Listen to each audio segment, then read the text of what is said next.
All right, everybody. So we're going to be reviewing the radiation heat energy review questions, starting with number one. So number one says, which type of electromagnetic radiation is listed below as the longest wavelength? So that means we're going to be looking at the Earth Science Reference Tables, page what, everybody? 14.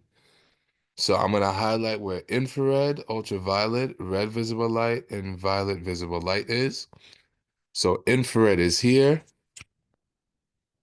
Infrared is here. Ultraviolet is here. Violet visible light is here, and red is here. The one with the longest wavelength is going to be the one that's at this electromagnetic spectrum that is mostly towards the right. And so the radiation that's mostly towards the right is going to be infrared. Infrared radiation, because remember, visible light fits in this column, gray column right here. All right, violet and visible light red fits in this column right here.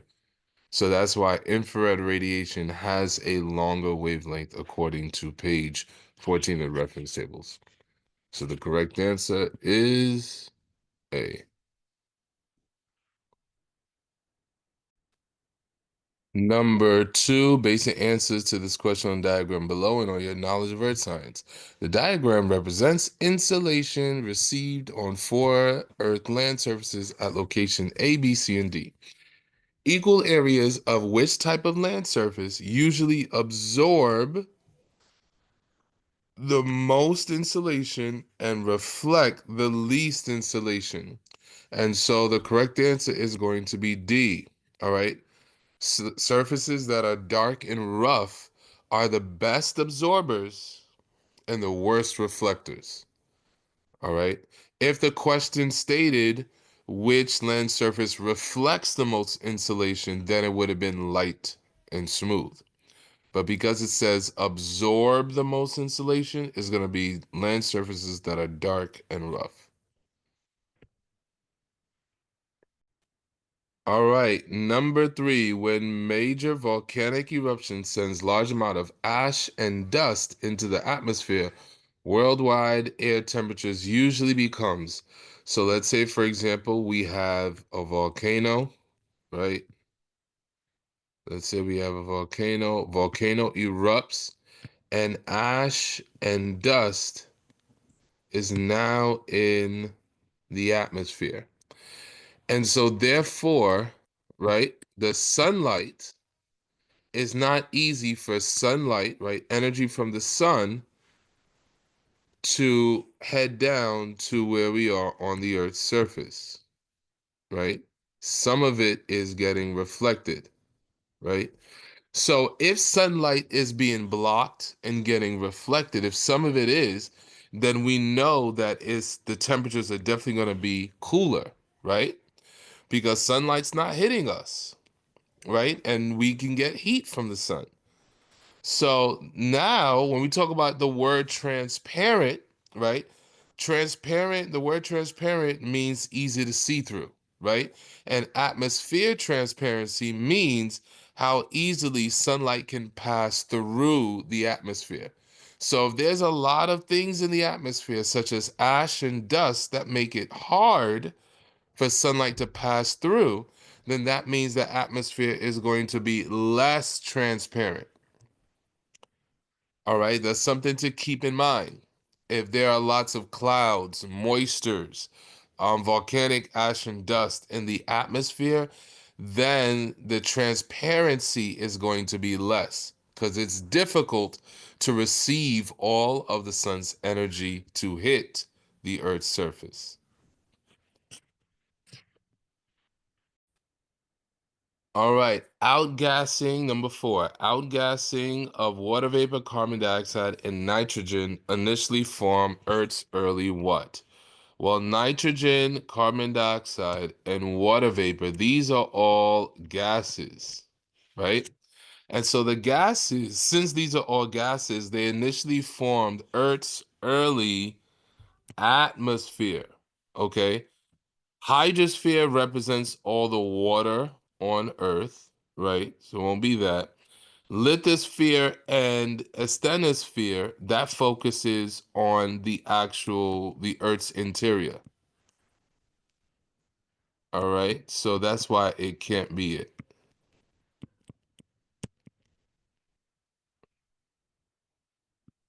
That's why the correct answer is D.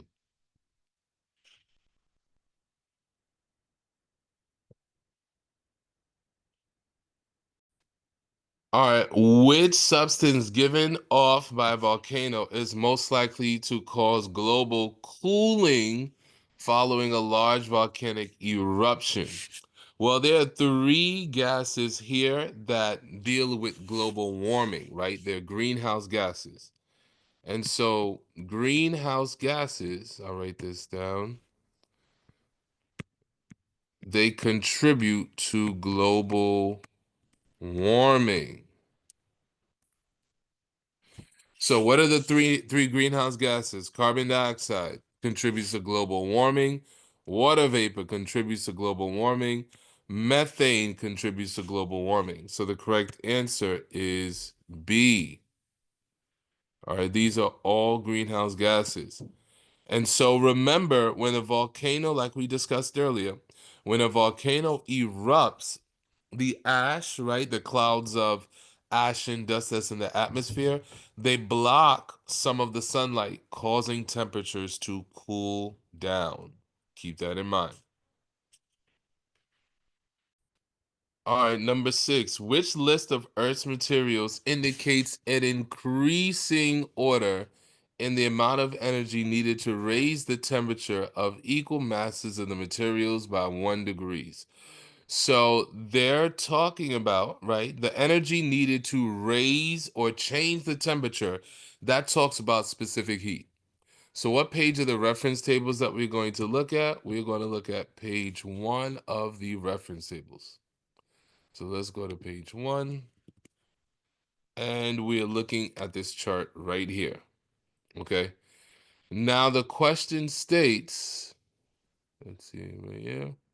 The question states which list of Earth's materials indicate an increasing order.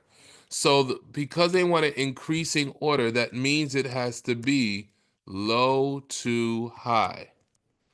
So which of these are labeled from least to greatest in terms of the specific heat? And so when you look at all three of these, the one that show from least to greatest is going to be copper, then iron, then basalt. And the one that has that is going to be choice A. The rest of these are not in increasing order. So that's something to keep in mind. Number seven, how much heat energy is required to change 5 grams of ice to liquid water? All right, how much heat energy is required to change 5 grams of ice to liquid water? First thing, we have to find out what that process is, right? From ice to liquid water, from ice to liquid, that means the process of melting occurred, right? From ice to liquid water, the process of melting occurred. And so I'm going to look at page 1 of the reference tables, and I'm going to look where it says the properties of water.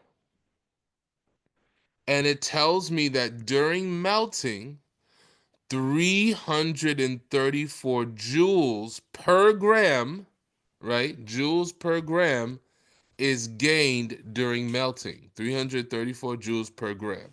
So that means for every 1 gram, is going to take 334 joules of energy for every 1 gram. But the question is asking for me to change 5 grams. So then what do I do? If 1 gram requires 334 joules to melt, then therefore 5 grams is going to be 334 times 5. And when you do that, you end up getting 1670 joules, which ends up being choice B. Number eight. Number eight. So number eight says, oops, sorry. Two major greenhouse gases that can be found in Earth's atmosphere are, so remember the three main ones we learned in class is carbon dioxide, methane, and water vapor. So the correct answer is going to be choice A. And they contribute, right, to global warming. All right, their ability to absorb, right, and re-radiate infrared radiation, the ability to trap heat in the Earth's atmosphere.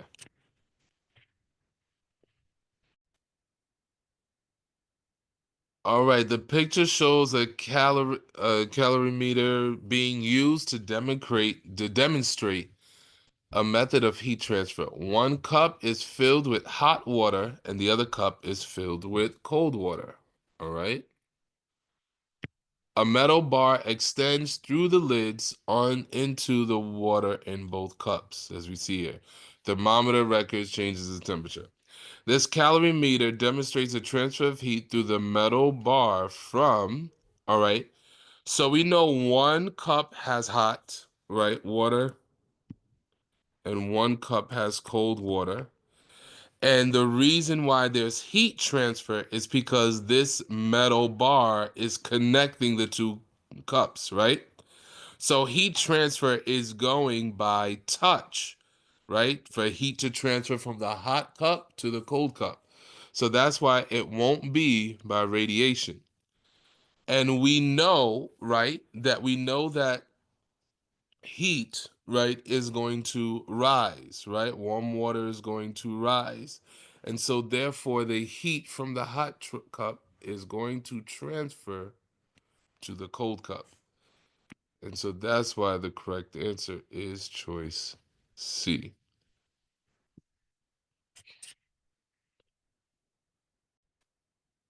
Number 10, it says basic answers to this question on passing below and on your knowledge of earth science. So you would take the time to read, all right?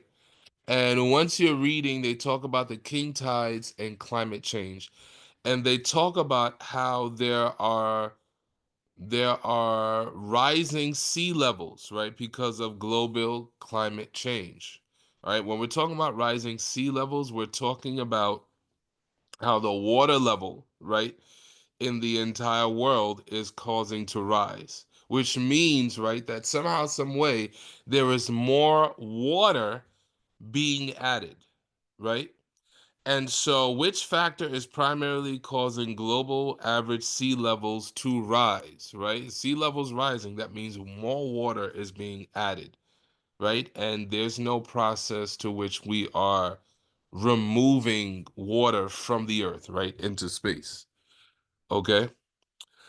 So therefore, which factors primarily causing global average sea levels to rise over time? What process can show me an increase of water being added? Is going to be choice D, the increased melting of glacial ice, right? Because we know when ice melts, ice turns to water, right? And so the water level can definitely increase if more quote unquote water is being added. All right. Number 11, it says basic answers question on the information data table below and on your knowledge of earth science. All right. And in this reading, all right, it's about deforestation. And when you're reading it, you'll see that it talks about how deforestation focuses on less carbon dioxide being removed from the atmosphere. All right. And the benefits of having forest, right? Of how much CO2 that can be removed. So it says state one reason other than deforestation for an increase in average global CO2 concentration. So one things we do have to remember, right? CO2 is a greenhouse gas, right? Which contributes to global warming. All right. So they're saying besides deforestation, what can contribute to an increase in CO2 being released into the atmosphere?